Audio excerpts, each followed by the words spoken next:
कबीरदास जी कहते हैं, जो जन मेरी शरण है ताका हूँ मैं दास, गेल गेल लाग्या फिरूं जब तक धरती आकाश। कबीर साहब जी कहते हैं कि साधु के दर्शन बड़े ही सौभाग्य से प्राप्त होते हैं। उस समय अगर सूली पर टांगने की सजा भी मिले तो वह भी एक छोटे से कांटे की चुभन का आभास मात्र देकर टल जाती है। अपने सच्चे भक्त के साथ साथ पीछे परमात्मा रहता है। संत जो करते हैं सच्चा कार्य करते हैं, यानी सही कार्य करते हैं, कभी किसी का अहित नहीं करते। चारों युगों में प्रमाण रहा है कि संत सही क्रिया करते हैं, भलाई के शुभ कर्म करते हैं। अंत में कबीर साहब जी कहते हैं, जो इंसान भक्ति में लीन होकर अपने कार्य करता है तो उसके साथ परमात्मा सदैव खड़े रहते हैं। तो चलिए संत रामपाल जी महाराज के प्रवचन सुनते हैं।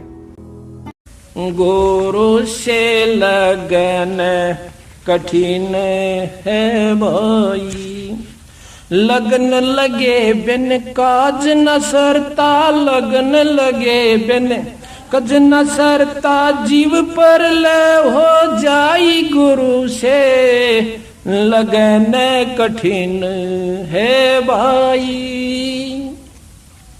जैसे पपैया बूंद का प्यासा, जैसे पपैया बूंद का प्यासा, पिया पिया रट लगाई, प्यासे प्राण निकल जा बेशक और नीर ना भाई, गुरु से लगन कठिन है भाई।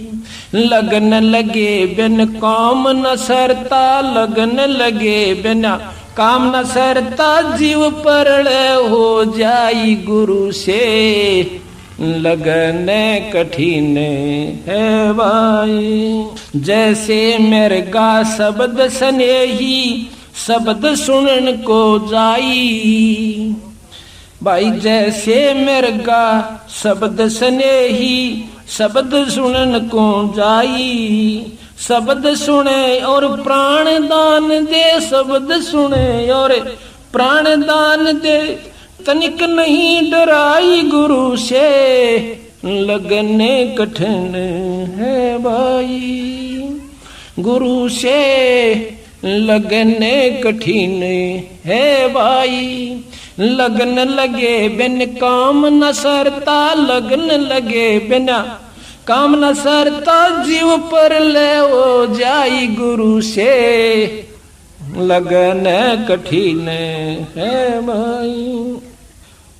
अब आई जैसे सती चढ़े सल ऊपर, पिया रहो मन भाई, जैसे सती चढ़े सल ऊपर, पी रहा मन भाई। अग्नि देख डरे ना मन में, हंस हंस जा जल जाई, गुरु से प्रीत कठिन है भाई। लगन लगे बिन काज न सरता, लगन लगे बिना काज न सरता, जीव पुरले हो जाई गुरु से लगन कठिन है भाई। दो दल सम्मुख आण जुटे हैं, सूरा लेत लड़ाई। दो दल सन्मुख आण जुड़े हैं, सूरा लेत लड़ाई।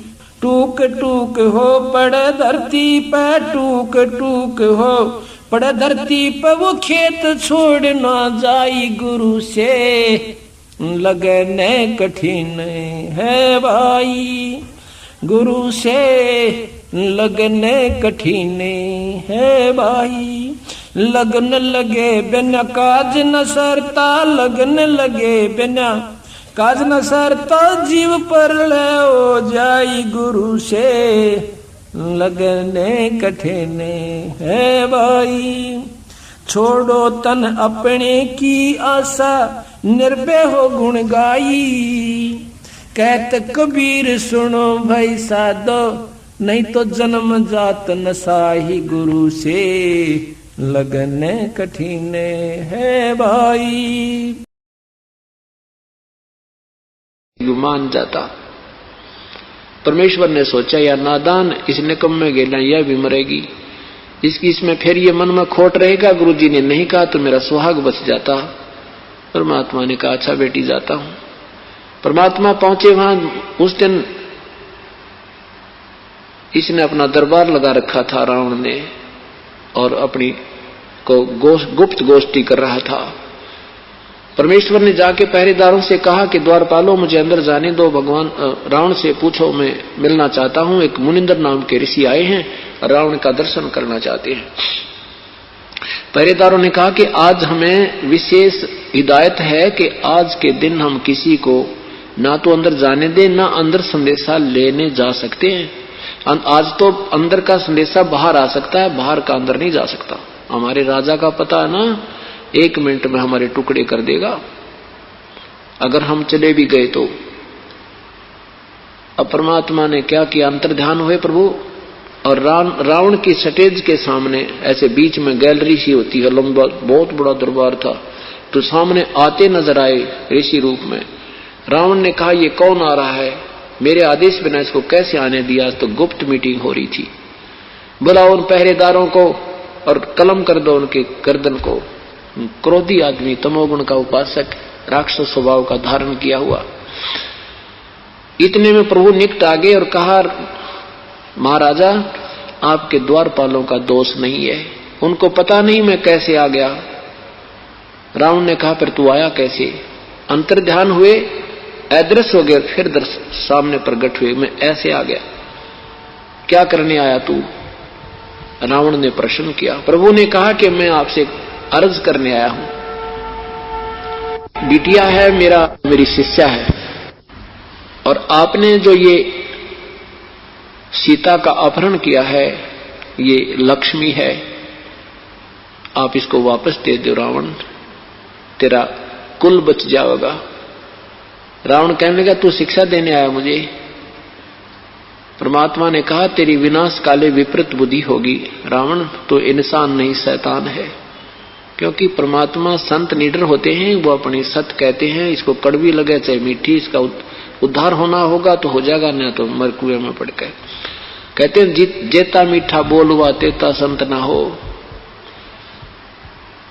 इतने में रावण में गुस्सा आ गया कि मेरे को कह रहा कि तू शैतान है। अब तलवार निकाल कर वहीं से इतने ऊंचे आसन पर बैठा था नीचे छलांग लगा दी, पैड़िया में कभी नहीं आया, और इतना क्रोधित हो गया कि इसके टुकड़े टुकड़े कर देता हूं। परमात्मा ने एक झाड़ू की सींक ले रखी थी साथ में, झाड़ू की सींक, अंतर्यामी थे, और वह सींक ऐसे कर दी उसकी तलवार के सामने। रावण जैसा योद्धा जिसने राम के छक्के छुड़ा दिए थे एक बार, वो तो विभीषण ने बताया कि इसके नाभि में अमृत है, और वो भी काफी दिन से लगा रहा, वो नाभि में तीर भी नहीं लग पाया था, इतना प्रबल योद्धा था। और एक सींक का तलवार मार रहा है, ऐसे लग रही जैसे लोहे के थंब का लगती है, कड़ाके उठ कड़ाकड़ हो रही है। और 70 बार उसने आक्रमण किया, वार किए, लेकिन सींक को निशान भी नहीं हुआ। रावण को पसीने आ गए।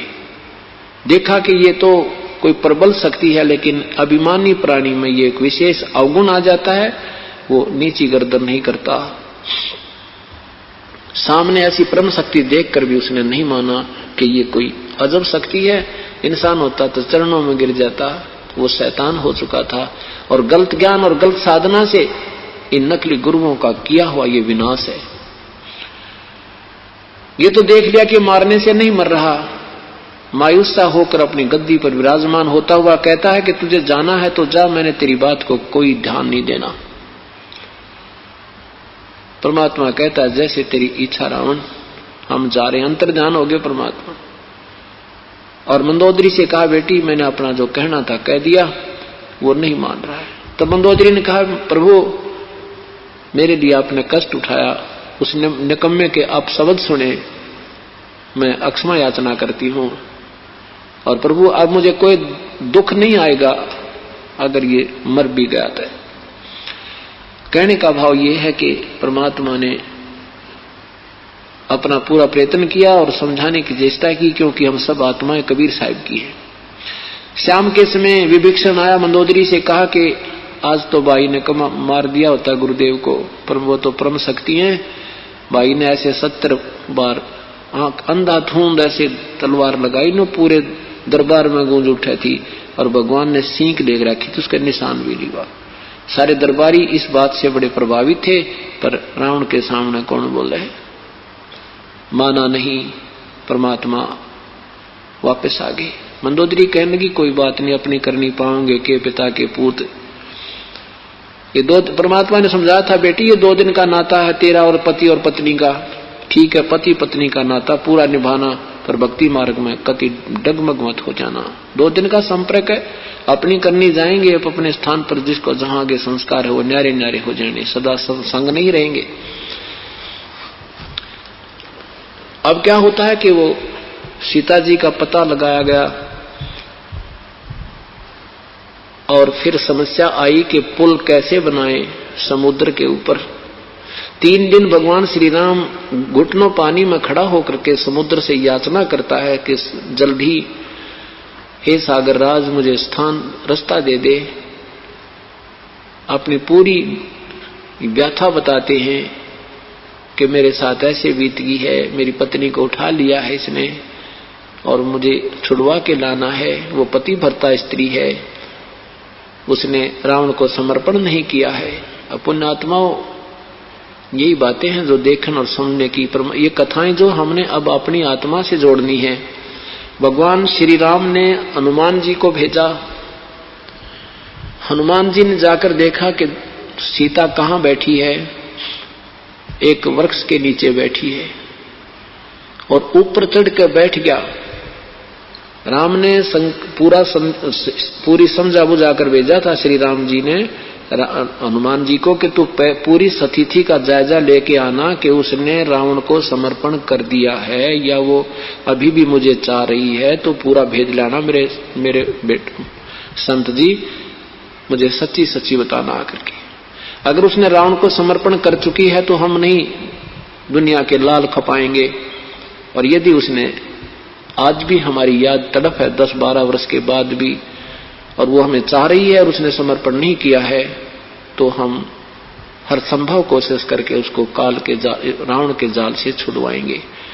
इस कारण से हनुमान जी ऊपर छोटा रूप धारण करके वृक्ष के ऊपर चढ़ गए और सीता नीचे बैठी थी। रावण आता है, रावण से सवाल जवाब करता है, उसे कहता तो समर्पण कर दे। सीता कहती है ये जान जा सकती है रावण, तेरे दर्शन भी नहीं कर सकती मैं, तेरे अंदर दुर्भावना है, मेरा तो पति है वो मेरे हृदय में समाया हुआ है। इस तरह की बातें करके वो रोज सता कर चला जाता था। राक्षसनियों को उनको कह जाता था इसको सताया करो, ये समर्पण कर देवे। सीता मैले कुचले कपड़े पहने, आंखों में आंसू भरे बैठी थी। तब सारा कुछ देखकर जब हनुमान जी नीचे आए, उन्होंने ऊपर से वह मुद्रा अंगूठी डाल दी, भगवान श्री राम ने दी थी।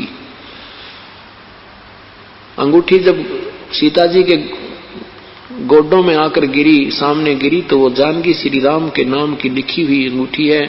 ऊपर बंदर बैठा है, मेरे पति को किसी ने मार दिया होगा, अंगूठी इस बंदर के हाथ लगी या यहाँ गिर गई इसके हाथ, तो कहने लगी रे बंदर मेरे क्या होगा मेरे पति को, वो जीवित तो हैं। हनुमान जी नीचे आता है कि माता रो मत, ऐसी कोई बात नहीं है, उनको कौन मार सकता है, मैं उन्हीं में भेजा हूं और ये अंगूठी दी है। और उसने कहा कुछ ये अंगूठी देना तब तुझे पहचानेगी हनुमान, नहीं तो वो पहचानेगी नहीं, तेरे पे विश्वास नहीं करेगी, वो बहुत डरा दी है राक्षसों ने।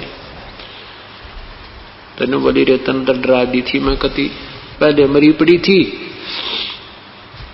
पहले मैं बहुत दुखी थी और फिर तूने ये अंगूठी डालकर और मेरा दिल कति कमजोर कर दिया। अब इस तरह की स्थिति विचार देखकर सीता के ये स्थिति देखकर हनुमान जी को बड़ा गुस्सा आ गया। पहले तो वह पहरेदार कुटे, फिर वो 9 लखा बाग पाड़ पाड़ के और फेंक दिया समुद्र में, उद्मस्त तार दिया। हाँ, उससे पहले सीता से कहा माता मुझे भूख लगी है, इस क्रिया से पहले सीता से कहा, माता मुझे भूख लगी है, मुझे भोजन कराओ। और बोली, भाई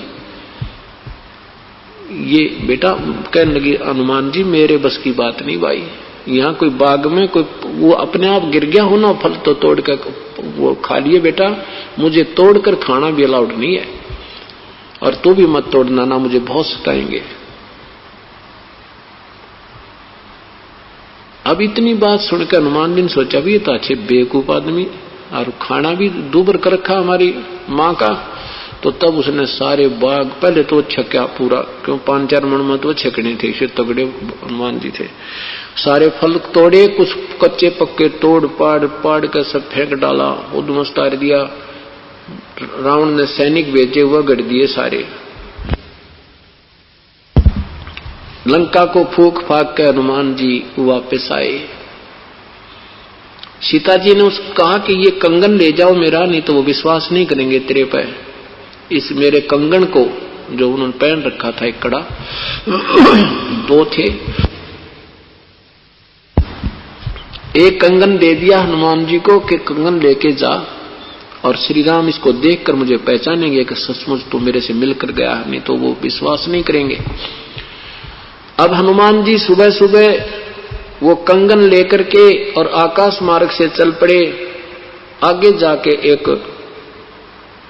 एक पर्वत के ऊपर वो उतर गए। सुबह सुबह का समय था, एक सुंदर सरोवर भरा था, साथ में एक सुंदर सरोवर, पानी का अच्छा पानी था। समुद्र का पानी खारा होता है, वो एक अलग से पानी था पहाड़ों के बीच में। तो हनुमान जी ने सोचा ये स्नान कर लेता हूं, सुबह सुबह का समय है। उस कंगन को एक पत्थर पे रख के और स्नान करने के लिए उस तालाब में प्रवेश कर गए। लेकिन दृष्टि उस कंगन पर थी कि कहीं कोई इसको उठा ना ले, बंदर, और कहीं ऐसा ना हो इसको उठा ले और मेरे पर विश्वास ना करे भगवान।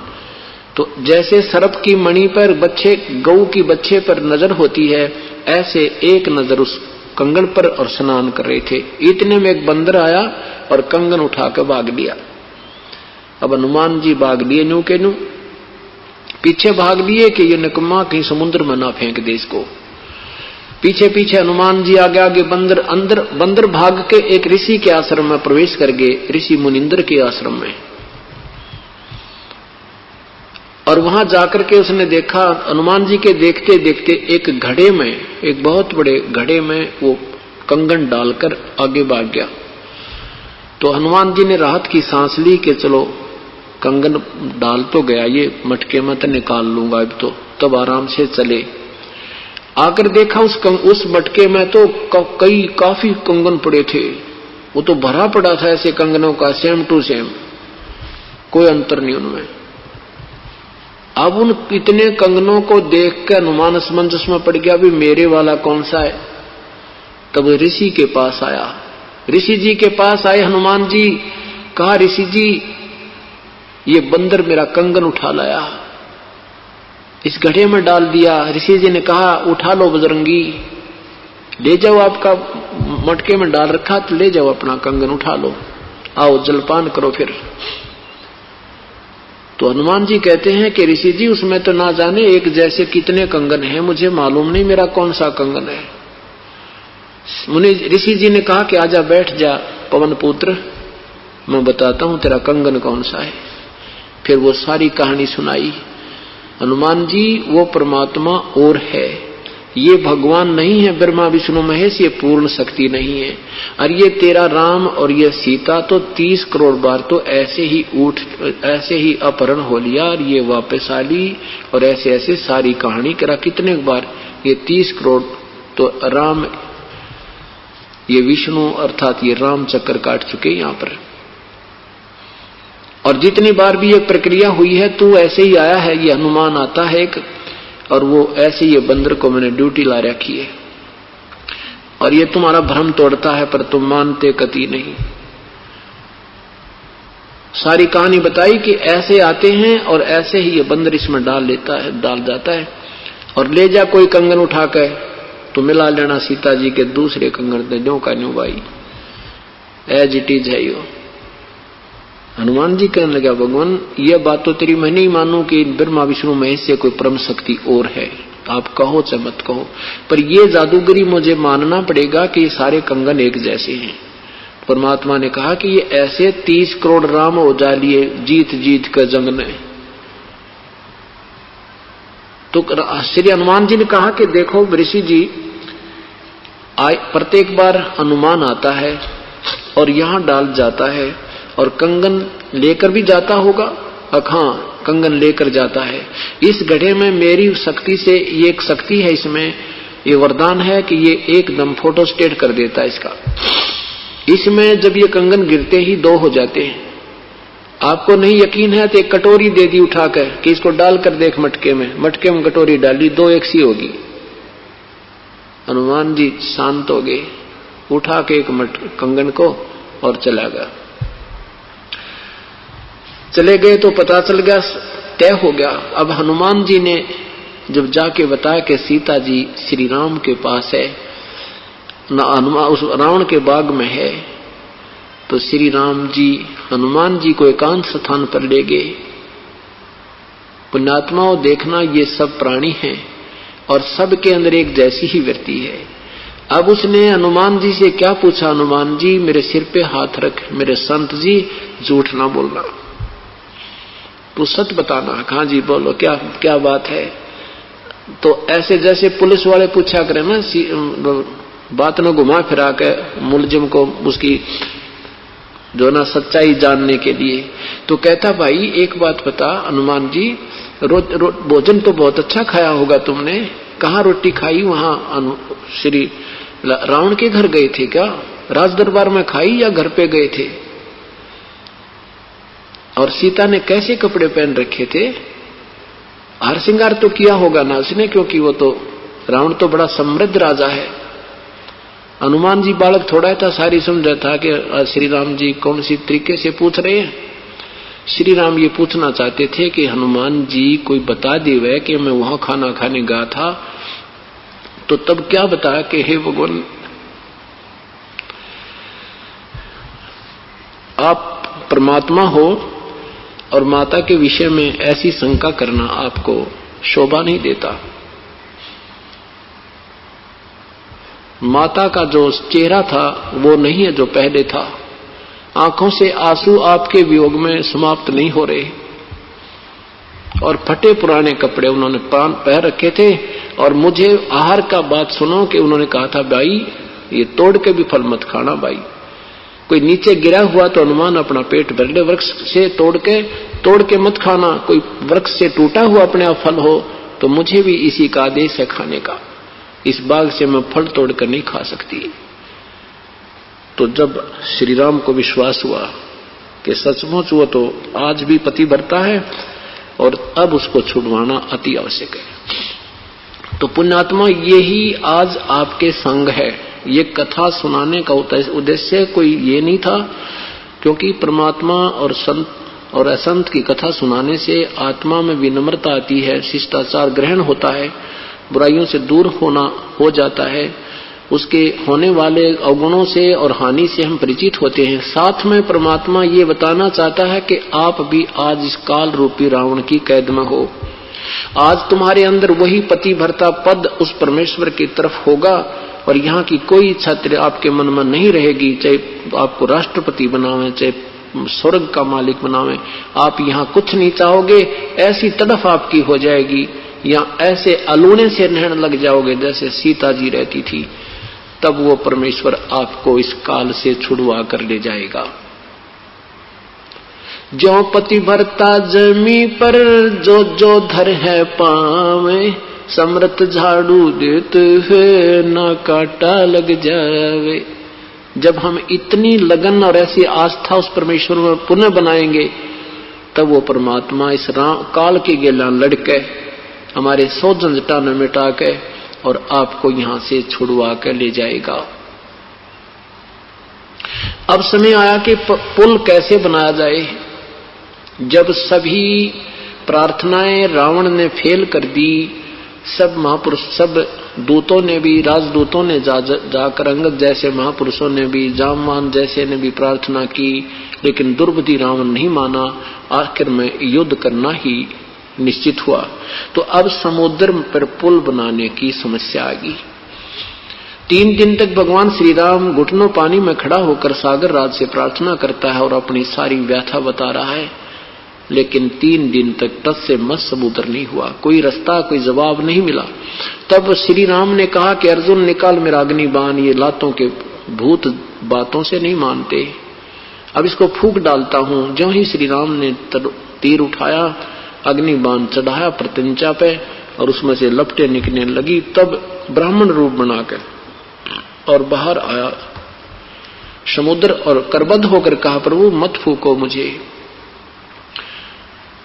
इसमें ना जाने कितना संसार वसा हुआ है, और यदि तुम समुद्र को जला भी दोगे तो आप ये खंडहर बन जाएगा, बहुत बड़ा गड्ढा बन जाएगा, आपकी सेना फिर भी नहीं जा सकती। आप ऐसा काम कीजिए, सर्प भी मर जावे और लाठी भी ना टूटे। श्री रामचंद्र जी ने कहा, ऐसी कौन सी विधि है वो बता मुझे। आपकी सेना में नल और नील नाम के 2 सैनिक हैं, उनको उनके गुरुदेव द्वारा दी हुई एक शक्ति है, उनके हाथ में करामात है कि उनके हाथों से पत्थर भी तैर जाते हैं।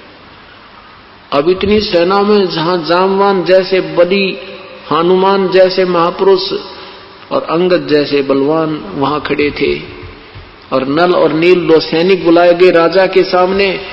उनसे पूछा गया कि क्या आपके पास ऐसी कोई शक्ति है जो पत्थर तैर जाएं?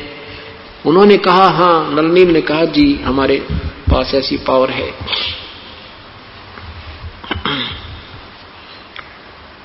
तो श्री राम ने कहा कि भी अपनी ये क्रिया करके दिखाओ मुझे, एक बार मुझे एक्सपेरिमेंट करके दिखाओ ताकि मेरा मन संतुष्ट हो, मुझे विश्वास हो। अब वहां पर आज हनुमान भी फेल हो रहा है, अंगद भी फेल हो रहा है, जामवान भी फेल हो रहा है, श्री राम भी फेल हो रहा है, और इतनी महिमा इस जीव की, ओए होए, ये इतना काम बिगड़ जाता हमारा इतने में। तो उन्होंने उस दिन प्रभु याद नहीं किया कि कहीं हम नो करें और ये नो सोचें भाई ये तो शक्ति कहीं और से मांगी है इन्होंने, इनमें कहां से थी ये। ऐसी दुर्भावना इस जीव में आए बिना नहीं रहती। इन पॉइंटों से हमें सावधान रहना है। तो श्री नल और नील जी ने उसी समय पत्थर उठाए, अपनी महिमा दिखानी चाहिए, और पत्थर रखे तो दोनों के पत्थर डूब गए, तैरे नहीं। अब दूसरे पत्थर उठाकर डाले, उनको तो पूरा कॉन्फिडेंस था, लेकिन कहते हैं हम तो हल्दी की गांठ से ही पंसारी बन जाते हैं। अब दूसरे डाले हुए भी डूब गए। तो श्री राम जी ने ऐसे देखा उस विपर रूप में खड़े सागर की तरफ कि जैसे कहना चाहते हो कि तू झूठ बोल रहा था, क्यों मजाक करता है मेरे साथ। इतने में समुद्र ही कहता कि नर नील तुमने अपने गुरुदेव को याद नहीं किया, निकम्मा, आज या के कहानी बिगाड़ी। तब उनको भी अपनी गलती का एहसास हुआ, फिर अपने याद किया, है भगवान हमें दया करो, हमारे से गलती होगी। वो परमात्मा का काल के साथ पहले वचन हुआ था, काल ने कहा था कि मेरे अंश जाएगा, समुद्र पर पुल नहीं बनेगा, उससे वो पुल बनवाना। अपने वचन को याद करके परमात्मा उधर आना ही था। देखा 2 किलोमीटर की दूरी पर देखा कि गुरुजी आ रहे हैं, वो आगे गुरुजी, वो आगे गुरुजी, सबकी दृष्टि कई सामने कि जिन महापुरुष के आशीर्वाद से पत्थर इनके हाथ से तैर रहे थे वो स्वयं ही आगे हैं, तो कहना ही क्या। इतने में निकट आ गए। श्री राम ने प्रार्थना की, है प्रभु, हे ऋषि जी, ऐसे ऐसे मेरे ऊपर बहुत बड़ी आपत्ति आई हुई है, मेरी पत्नी को रावण ने उठा लिया है, और आज आपके शिष्यों में वो करामात नहीं रही। मेरे दुर्भाग्य है कि आज इनकी हाथों में भी वह शक्ति नहीं रही कि पत्थर तैर जावें। तो परमेश्वर ने कहा कि अब इनके हाथ में रहेगी भी नहीं, क्योंकि इन्होंने आज मर्यादा भंग कर दी। कैसे? जैसे माता गर्भ को रखे यत्न बनाए, ठेस लगे तो छिन्न होवे, तेरी ऐसे भक्ति जावे। अब नाम ले लेना ये तो आपका सौभाग्य है, शुभ संस्कार आपको यहाँ ले आया, यहाँ तक उसका यहाँ तक लाने का काम था। अब आगे आपका कार्य है कि जैसे गुरु जी कहें वैसे ही अपनी मर्यादा में रहते हुए इसको सफल करना है। जैसे किसी बहन को बहुत ही काफी समय उपरांत गर्भ रहता है और फिर वो उस बच्चे की कितनी केयर करती है, कितनी सावधान करती है कि कहीं ऊंचे नीचे में पैर ना रखा जा, मेरा बालक खराब हो जा, कहीं जो है रात को करवट लेती है तो भी भयभीत रहती है कि कहीं मेरे बच्चे पर दाब ना आ जा, मेरा लाल खराब हो जाए। तो कहते हैं ऐसे तुमने सावधान रहना चाहिए, गुरुदेव के आदेश की उल्लंघना ना चाहिए, मन में मान बढ़ाई नहीं आनी चाहिए, तब तुम्हारा ये भक्ति रूपी लाल सफल होगा, नहीं तो ऐसे बर्बाद हो जाएगा। ये हमें एक उदाहरण दिया मालिक ने। तब श्री राम ने कहा, हे प्रभु, जब आप अपने बच्चों को आशीर्वाद दे सकते हो, मेरे पर मेहर करो, बहुत आपत्ति है मेरे पे। तब परमेश्वर ने कहा, ठीक है,